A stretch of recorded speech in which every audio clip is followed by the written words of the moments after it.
ఇప్పుడు ఇండియాలో ప్రతి ఒక్కరూ బాధపడే విషయం ఏమైనా ఉందంటే పెహల్గామ్ అటాక్.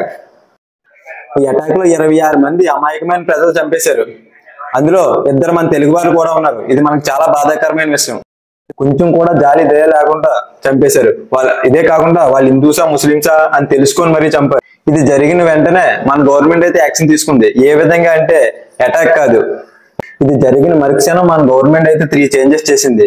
ఇది మాట్లాడుకునే ముందు మన ఛానల్ ఎవరైనా సబ్స్క్రైబ్ చేసుకోకపోతే సబ్స్క్రైబ్ చేసుకోండి. మన వీడియోలోకి అయితే వెళ్ళిపోదాం. ఈ వీడియోలో ఇండియాకి పాకిస్తాన్కి యుద్ధం జరిగితే ఎవరి పవర్స్ ఏంటో, ఇప్పటివరకు ఏం జరిగిందో, ఇండియా ఎలాంటి యాక్షన్ తీసుకుంటుందో ప్రతిదీ మాట్లాడుకుందాం. ఛానల్ అయితే సబ్స్క్రైబ్ చేసుకోండి. ఇండియా అయితే 3 చేంజెస్ చేసింది.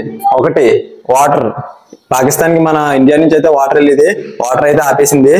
ఇదైతే వాళ్ళకి లైఫ్ లైన్ మామ. సెకండ్ అయితే బోగా బోర్డర్, ఇదైతే ఇండియాకి పాకిస్తాన్ కి మధ్యనే ట్రేడ్ నడుస్తుంది, ఇది కట్ చేశారు. దీనివల్ల ఎకనామిక్ చాలా లాస్ వాళ్ళకి.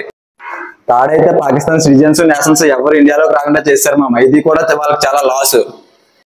ఇది జరిగిన మరుక్షణం పాకిస్తాన్ మాజీ పిఎం కొడుకు, పాకిస్తాన్ ప్రెజెంట్ పిఎం, పాకిస్తాన్ ఇవన్నీ కారణమైన ఒక కుక్క ఉంది.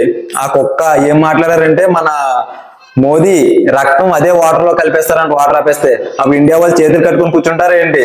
వాళ్ళకి తెలియని విషయం ఏంటంటే ఇండియా ఇప్పటి వరకు జాలిపడి వదిలేసింది, కానీ ఇండియా కానీ తలుచుకుంటే పాకిస్తాన్ గూగుల్ మ్యాప్ లో లేకుండా పోతుందని వాళ్ళకి తెలియట్లేదు. వాళ్ళు మాట్లాడిన ప్రతి మాటకి మన నరేంద్ర మోదీ ఆన్సర్ అయితే ఇచ్చారు మామ. బీహార్ లో మీటింగ్ పెట్టారు. ఏమన్నారంటే ఒకసారి వీడియో చూడండి. I say to the whole world, India will identify, track and punish every terrorist and their backers. ఈ అటాక్ కారణమైన ఏ ఒక్కరిని వదిలే ప్రసక్తే లేదు అని చెప్పి ప్రతి దగ్గర హిందీలో మాట్లాడతారు. ఈసారి ఇంగ్లీష్ లో మాట్లాడరు. ఎందుకంటే ఇది ఓన్లీ పాకిస్తాన్ మాత్రమే కాదు, అన్ని దేశాలకి ఒక స్వీట్ వార్నింగ్. ఎందుకంటే ఈ విషయంలో అయితే ఏ దేశాన్ని జోక్యం చేసుకోవద్దని చెప్పి ఇంగ్లీష్ లో ఒక స్వీట్ వార్నింగ్ ఇచ్చినట్టు ఇచ్చారు మామ. వాళ్ళు ఏం చూసుకొని ఇంతలో ఎగురుతున్నారు నాకైతే అర్థం కావట్లేదు మామ. ఒకసారి చూద్దాం వాళ్ళ పవర్స్ ఏంటో మన పవర్స్ ఏంటో. ఆర్మీ సోల్జర్స్ ఇండియావి 14,55,550, పాకిస్తాన్వి 6,54,000. ఎయిర్ క్రాఫ్ట్ మనకు చూసుకుంటే 2,229, వాళ్ళు చూసుకుంటే 1,399. హెలికాప్టర్స్ మనం చూసుకుంటే 899, వాళ్ళు చూసుకుంటే 373. అలాగే వార్ ట్యాంకర్స్ మనకు చూసుకుంటే 4,201, వాళ్ళు చూసుకుంటే 2,627.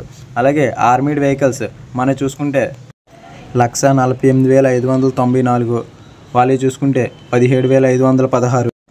అయినా ఎందుకు ఎలా ఎగురుతున్నారు నాకైతే అర్థం కావట్లేదు మామ. ఈసారి పాకిస్తాన్ కొడితే ఎలా కొట్టాలంటే మామ, ఇండియా పేరు చెప్తే ఈసారి ప్యాంట్లు తడిచిపోవాలి ఒక్కొక్కరికి. ఈ ఇన్సిడెంట్ గురించి మీరేమనుకుంటున్నారో కామెంట్ చేయండి, అలాగే లైక్ చేయండి. అలాగే మంచి మంచి వీడియోస్ కావాలనుకుంటే మన ఛానల్ సబ్స్క్రైబ్ చేయండి. Please do subscribe. మీరు చేసే సబ్స్క్రైబ్ నాకు ఒక మోటివేషన్ లాంటిది. జై హింద్.